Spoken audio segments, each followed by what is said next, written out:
A'udzubillahi minasyaitonirrajim. Bismillahirrahmanirrahim. Assalamualaikum warahmatullahi wabarakatuh. Alhamdulillah. Alhamdulillahilladzi khalaqas samawati wal ard wa ja'ala dzulumati wan nur. Tsumma ladzina kafaru bi rabbihim ya'dilun. Asyhadu an la ilaha illallah wa asyhadu anna Muhammadan abduhu wa rasuluhu alladzi la nabiyya ba'da. Faqala rabbuna kullu nafsin dha'iqatul maut wa nabluukum bis-sirri wal fitnah wa ilaina turja'un. Qala Rasulullah sallallahu alaihi wasallam, man kharaja fi tulabil ilmi fa huwa fi sabilillahi hatta yarji. Sadaqallahul azim wa sadaqan nabiyul karim walhamdulillahi rabbil alamin. Ikhwan fillah yang dirahmati Allah. Alhamdulillah, puji serta syukur kita panjatkan kepada Allah Subhanahu wa taala, yang mana pada hari ini kita masih diberikan kesempatan untuk bertemu kembali dalam channel kami Media Al-Haq. Alhamdulillah juga sampai hari ini Allah masih memberikan nafas buat kita, yang mana kita sadar bersama bahwa sudah banyak saudara-saudara kita, teman-teman kita, rekan kerja kita yang telah mendahului kita menghadap ilahi. Maka wajiblah kita bersyukur kepada Allah Subhanahu wa taala, dan tak lupa bahwa masih bernapasnya kita pada hari ini adalah satu wujud kasih sayang Allah, yang mana Allah masih memberikan waktu untuk kita semua agar kita senantiasa mendekatkan diri kepada Allah, memperbaiki diri, memperbaiki iman, memperbaiki amal soleh, serta memperbaiki akhlak. Salawat serta salam semoga selalu tercurahkan kepada junjungan alam Nabi Allah wa Nabi Ana Muhammad Rasulullah SAW, beserta para sahabatnya, para tabiinnya, dan kita selaku umat akhir zaman. Adapun tema kita pada sore hari ini, kita akan sama-sama membahas sedikit tentang ibadah. Kullu nafsin dha'iqatul maut wa nabluukum bis-sirri wal fitnah wa ilaina turja'un. Setiap manusia itu, setiap yang bernyawa pasti akan mengalami yang namanya mati. Apapun itu, makhluk yang bernyawa, Allah sudah berjanji itu pasti akan mengalami yang namanya maut. Jadi ada akhir. Nah, yang jadi permasalahan adalah ketika kita maut itu menghampiri kita atau datang kepada kita. Nah, jadi ada yang berbicara gini, kalau bahasa Sundanya, kalau bahasa Indonesianya mungkin mati mah tinggal mati, toh kalau sudah waktunya pasti mati. Iya betul, namun betul, setiap yang bernyawa itu pasti mengalami mati, itu janji Allah. Namun yang jadi persoalan, yang jadi masalah itu apa yang akan kita hadapi setelah kematian. Karena kematian itu bukan akhir. Justru kematian itu adalah awal pintu gerbang menuju keabadian, yang mana dinyatakan dalam beberapa riwayat bahwa kematian itu adalah pintu menuju negeri akhirat. Jadi alam kubur itu adalah alam barzah, atau alam barzah itu alam antara dunia dan akhirat. Jadi di dunia sudah tinggal, di akhirat belum nyampai. Nah, seseorang apabila dia beriman, dia beramal soleh selama hidup di dunia, dia beribadah kepada Allah dengan benar, dia beramal soleh, maka di alam barzah itu atau dalam kubur ini dia akan mendapatkan kenikmatan. Seperti di sebuah hadis nyatakan begini, seorang beriman yang meninggal dunia, dari sakaratul mautnya pun bagaikan bulu yang dicabut dari rambut yang dicabut dari tumpukan terigu. dalam arti tidak ada apa-apa, tidak terasa apa-apa. Namun di hadis lain dinyatakan bahwa meninggalnya seseorang itu, di situ tidak dinyatakan mukmin atau kafir ya, tapi meninggalnya seseorang itu bagaikan ditusuk 1000 pedang. Lalu ada cerita para ulama terdahulu sampai kebingungan dia kebingungan bagaimana menjelaskan hadis ini kepada umat. Di satu sisi matinya seorang manusia itu,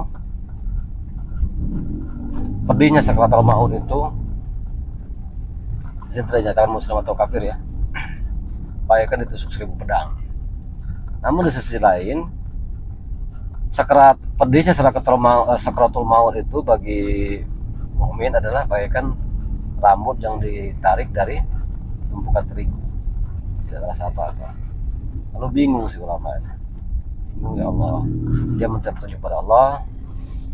Dalam beberapa hari dia puasa, pada siang hari malam tahajud istikharah, berdoa minta petunjuk. Lalu dalam mimpinya dia datangnya oleh Rasulullah SAW, karena Rasulullah memberikan petunjuk, yaitu bacalah surat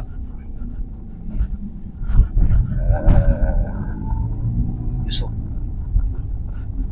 dari awal sampai akhir. Di situ ketemu, ternyata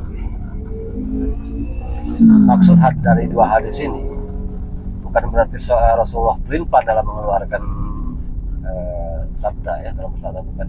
Namun di sini kan kita perlu teliti secara mendetail. Jadi ditusuk 1000 pedang ini, itu semua manusia sakaratul maut itu pasti merasakan. Dalam artian pedihnya sakaratul maut itu bagaikan ditusuk 1000 pedang, pedih, sakit, perih. Namun, ketika seorang mukmin yang sakaratul maut, maka dia tidak akan merasakan apa-apa. Ini kenapa? Karena di saat dia sakaratul maut, Allah memperlihatkan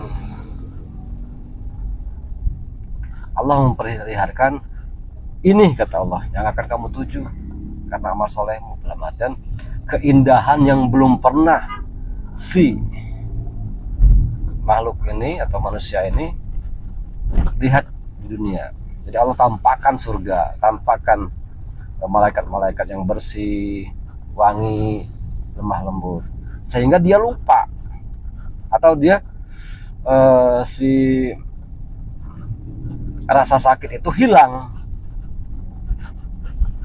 karena melihat saking indahnya yang dia lihat, dan ini belum pernah dilihat selama hidup di dunia. Makanya dia dinyatakan di situ hadisnya, pedihnya sakaratul maut bagi seorang muslim itu adalah, mukmin itu adalah bagaikan rambut yang ditarik dari bukan terigu, tidak terasa apa-apa bagi mukmin. Namun bagi kafir, munafik, murtadin, orang-orang yang durhaka kepada Allah, fasik, maka yang dirasakan, yang ditampakkan oleh Allah itu neraka. Ini loh tempat kamu kembali selanjutnya. Maka dia kengerian, saking dia ngeri sehingga terasa semua sakit 1000 pedang. Nah, lalu alam barzah itu, yaitu kita akan mengalami setelah 7 langkah kita, para pelayat, saudara kita, keluarga kita, istri kita menghantarkan kita ke alam kubur. Lalu 7 langkah mereka pulang, kita akan ditanya, buka makanan akhir, menabiuka, man kita buka, man ikhwanuka. Ya, kalau jadi semua itu tidak bisa diakal-akalin seperti di dunia. Kalau di dunia kan bisa diakal-akalin. Saat kita dimasuk ke pengadilan. Kalau kita punya duit kita bisa nyuap, kita bisa nyogok. Kita salah bisa benar, orang benar bisa salah, karena ada pelicin. Tapi kalau setelah didudukan oleh muka dan nakir di dalam kubur, dalam barzakh, maka tidak ada lagi suap menyuap. Dan kita akan menjawab itu sesuai dengan apa yang kita lakukan di dunia. Jika kita selama di dunia tidak pernah beribadah kepada Allah, tidak pernah memahami Islam seperti apa, kita hanya ikut-ikutan saja, ikut organisasi, ikut gimana rame gitu kan, tidak memahami Islam, tidak memahami Sunnah, tidak memahami Al-Quran, tidak memahami Allah, maka ya yang kita dapat itu pasti itu azab kubur. Nah, azab kubur ini menyatakan beberapa hadis menyatakan apabila seseorang meninggal dalam keadaan kafir atau berdosa, maka si kuburan itu akan terasa sempit, gelap, bau, dan setiap hari dia ditampakkan api neraka di hadapannya. Dan si Ruh ini selalu meronta-ronta meminta kepada Allah agar dikembalikan ke dunia 1 detik saja, karena dia akan beribadah. Namun kata Allah sekali-kali tidak. Masa waktumu sudah habis, sudah expire, tidak akan dikembalikan lagi.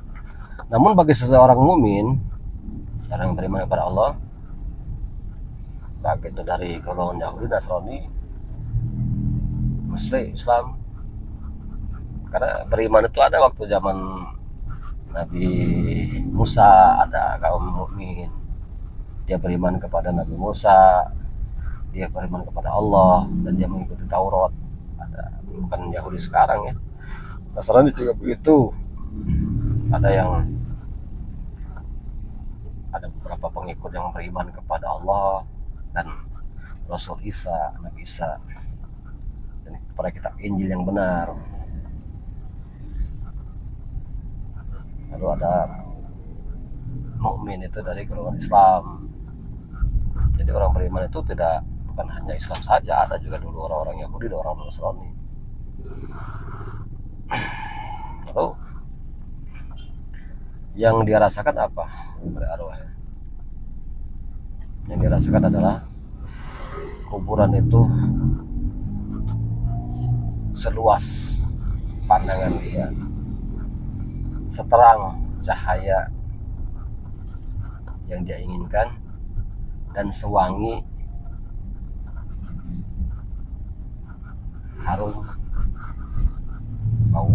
harumnya bau surga. Dan setiap hari dia ditampakkan oleh malaikat, ini loh tempat kamu kembali nanti, yaitu surga. Maka dia menyatakan, ya Rob, segerakanlah aku ke tempat itu, segerakanlah ke tempat itu. Kalau bahasa kasarnya mungkin, ya Allah, kiamatkanlah dunia, aku mau ke sana, tempat surga itu yang kau tampakkan. Namun bagi orang-orang kafir, dia meronta-ronta dan dia meminta kepada Allah, mohon kepada Allah, ya Allah, jangan kiamatkan, sesungguhnya aku takut dan masuk neraka. Dan itu beribu-ribu tahun, karena menurut perhitungan para ulama dan digambarkan oleh Al-Quran dan hadis, bahwa menyatakan bahwa 1 hari di dunia itu 1000 tahun di alam akhirat. Ya kita bayangkanlah, para orang soleh terdahulu seperti para nabi dan para syuhada, para sahabat, mereka meninggal ribuan tahun yang lalu. Sampai hari ini mereka tetap merasakan kenikmatan alam kubur. Namun kita bayangkan juga bagaimana dengan orang-orang durhaka seperti terdahulu, seperti Fir'aun, Raja Namrud, Abu Jahal, Abu Lahab, Umayyah bin Khalaf, kepada Rasul, yang durhaka kepada Allah dan Rasul, yang mereka alami saat ini seperti itu. Mereka setiap hari berdoa, ya Rob, kembalikan aku ke muka bumi para sedetik saja aku beribadah kepada aku, mengakui engkau sebagai Tuhanku, dan aku mengaku dan aku akan mengakui Rasul itu Muhammad sebagai kasihmu, dan aku akan beribadah, aku akan berinfak, aku akan sedekah, aku akan menunaikan zakat. Namun kata Allah sekarang tidak. Dan dia selalu berkata, ya Rob, jangan disegerakan ke kiamat karena aku takut. Itu yang dialami oleh orang-orang yang durhaka kepada Allah. Nah, hanya prolog ya. Maka dari itu, saudaraku, sebaiknya kita mulai dari sekarang coba memperbaiki diri. Minimal apa yang kita bisa saja dulu. Seperti di Muqaddimah tadi, Allah menyatakan bahwa wa ma khalaqtul jinna wal insa illa liya'budun. Tidak semata-mata Allah menyatakan jin dan manusia kecuali untuk beribadah. Jadi sesungguhnya tugas kita di muka bumi ini bukan main-main, bukan menumpuk-numpuk harta, bukan sendah gurau, tapi untuk beribadah. Termasuk golongan jin pun sama. Jin juga diwajibkan beribadah. Tugas diciptakan dia itu untuk beribadah. Nah, jin dan manusia ini tugasnya sama. Tapi kita tidak akan hari ini tidak akan membahas jin ya, karena nanti mungkin ada sesi lain. Kali ini kita membahas kita sebagai manusia. Jadi yang merasa dirinya manusia, supaya dia tahu bahwa tugas dari penciptaan Allah terhadap dia, terhadap kita itu, terhadap manusia secara sebagai ibadah. Mama khalaqtul jinna wal insa illa liya'budun. Tidak semata-mata Allah menciptakan jin dan manusia kecuali untuk beribadah. Lalu beribadah itu seperti apa? Apakah ibadah itu sesuai dengan yang kita yang kita ajarkan? Nah, ibadah di sini kita harus tahu dulu, ibadah itu ada dua, ada makhluk, ada ghair makhluk. Makhluk itu yang berhubungan langsung dengan Allah, seperti ritual sholat, gitu ya, zakat, puasa, haji, itu langsung dengan Allah. Tapi ada juga ibadah itu yang ghair makhluk, yaitu qablun minan nas, berbuat baik, dakwah, menyampaikan kebenaran, termasuk menyingkirkan duri di jalan, itu termasuk ibadah. Senyum pun dari ibadah. Tapi ibadah ghair makhluk, dan itu sama-sama nilainya. Namun yang perlu kita ketahui adalah inti dari ibadah itu apa. Mungkin kita selama ini tidak tahu bahwa inti dari ibadah sholat, kebanyakan yang inti ibadah sholat. Nah, maka di sini kita bahas di dalam surah 98 ayat 5 itu bahwa dinyatakan begitu.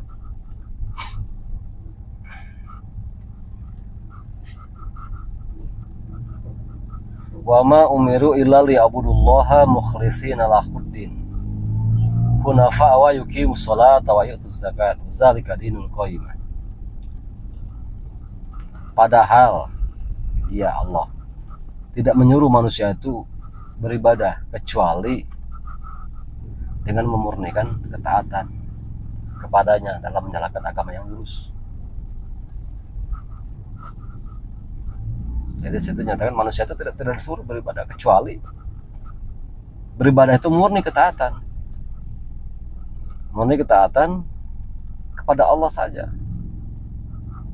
Nah, kalau kita terisik dari ayat ini, itu jelas nyatakan bahwa kata Allah, manusia itu tidak disuruh beribadah terkecuali secara umum murni ketaatan hanya kepada Allah saja dalam menjalankan agama yang lurus. Wa yuqimus shalah yaitu zakat, yaitu hendaklah mendirikan salat dan menunaikan zakat. Wazalika dinul qayyimah, dan itulah kamu yang lurus. Jadi kata Allah jelas menyatakan bahwa manusia tidak disuruh beribadah kecuali dengan memurnikan ketaatan kepada Allah. Jadi inti dari ibadah adalah taat kepada Allah, murni taat kepada Allah. Kalau tidak murni percuma. Seperti gini, kebanyakan kita kan tidak tahu ya. Setahu kita bahwa ibadah sholat sudah sholat di masjid, oh anak saya soleh setiap hari sholat gitu kan. Tapi kata Allah tidak disuruh ibadah kepada Allah itu kalau tidak murni ketaatan. Dalam artian harus ada kemurnian dulu ketaatannya kepada Allah.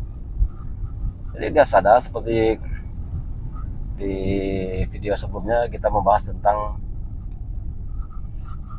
Marifatul Insan.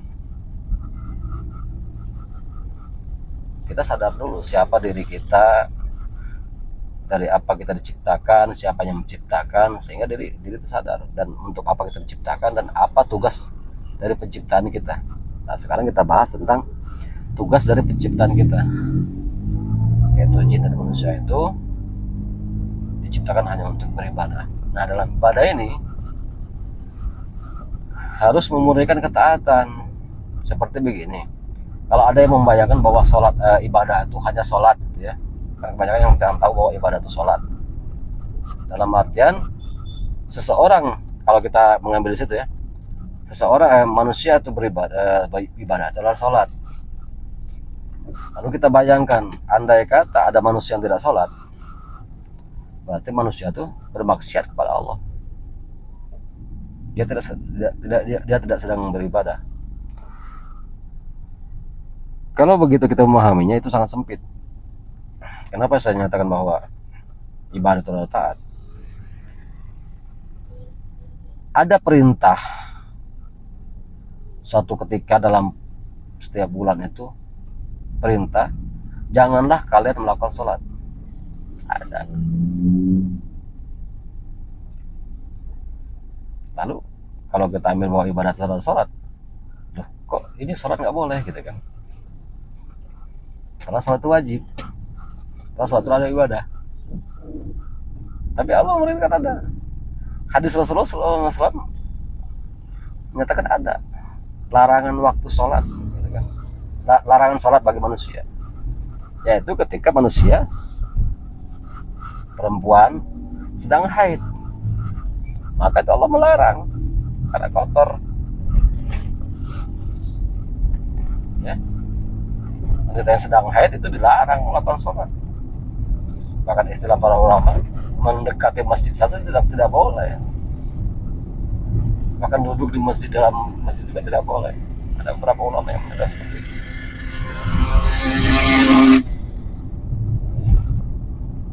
Nah, dalam artian ibadah itu bukan hanya sholat, bukan sholat, tapi inti dari ibadah itu adalah taat. Si wanita ketika Allah dan Rasul memerintahkan janganlah kamu melakukan ibadah sholat ketika sedang haid, maka si wanita ini ketika dia tidak sholat, dia sedang taat kepada Allah. Dia sedang tunduk patuh kepada aturan Allah. Nah, jadi intinya adalah bahwa ibadah itu adalah tunduk dan patuh atau taat. Nah, taat ini harus murni, tidak boleh bercampur. Bagaimana murni? Nah, murni ini tidak boleh bercampur sedikit pun, seperti susu murni, gitu kan? Susu murni yang langsung diambil dari sapi, ada kambing ya, susu murni kambing, ada kuda. Dia tidak boleh bercampur dengan yang lain, dengan zat-zat lain. Kalau susu murni tapi rasanya manis, berarti dia bukan susu murni, tapi susu murni gula. Tambah lagi dengan kopi, bukan lagi murni. Seperti di toko-toko modern kan ada susu murni, tapi dia sudah bercampur manis, itu bukan murni lagi. Tapi murni itu betul-betul murni yang dari ternak, sapi, kambing, kuda, ya kan? Apalagi tambah kopi, bukan lagi susu murni tapi Arabica namanya. susu murni, kopi susu. Susu murni, gula dan kopi. Jadi kopi susu. Tapi murni ini harus betul-betul murni. Nah, Allah memerintahkan murni ketaatan. Kalau kamu sudah murni ketaatan, maka laksanakanlah sholat dan tunaikanlah zakat. Itulah agama yang lurus. Wa ma umiru illa liya'budullaha mukhlishina lahuddin hunafa wa yuqimus sholata wa yutuz zakat wa dzalika dinul qayyimah. Padahal manusia itu tidak disuruh beribadah kepada Allah kecuali dengan memurnikan ketaatan dalam menjalankan agama yang lurus. Hendaklah dia mendirikan salat dan menunaikan zakat. Wa dzalika dinul qayyimah. Dan itu agama yang lurus. Jadi agama yang lurus itu murni ketaatan hanya kepada Allah, mendirikan sholat, menunaikan zakat, dan itulah agama yang lurus. Nah, bagaimana cara memurnikan ketaatan ini? Kebanyakan kita tidak tahu. Maka dasar murni ketaatan ini, seseorang bisa murni ketaatan ini, maka harus dipahamkan satu kalimat, yaitu kalimat la ilaha illallah Muhammad Rasulullah. Syahadat. Kenapa syahadat sangat penting sekali? Tapi kenapa syahadat di Indonesia ini jarang dimukakan di ulama-ulama besar? Kenapa? Ada apa gitu? Padahal standar kemurnian itu ada di dalam syahadat. Bahkan di ayat lain dinyatakan fa'alam annahu la ilaha illallah. Pahamilah, ketahuilah, maknailah olehmu bahwa tidak Tuhan selain Allah. Bahkan syarat sah seseorang memeluk agama Islam pun syaratnya adalah syahadat. Asyhadu an la ilaha illallah wa asyhadu anna Muhammadar Rasulullah. Nah, kemurnian seseorang muslim mukmin itu dalam beribadah pada Allah itu, kemurnian itu tidak ada kata lain sumbernya. Sumbernya itu hanya dari kata syahadat. Dari kata la ilaha illallah Muhammadar Rasulullah itu. Mungkin step selanjutnya kita akan membahas tentang kalimat tauhid, yaitu la ilaha illallah Muhammadar Rasulullah.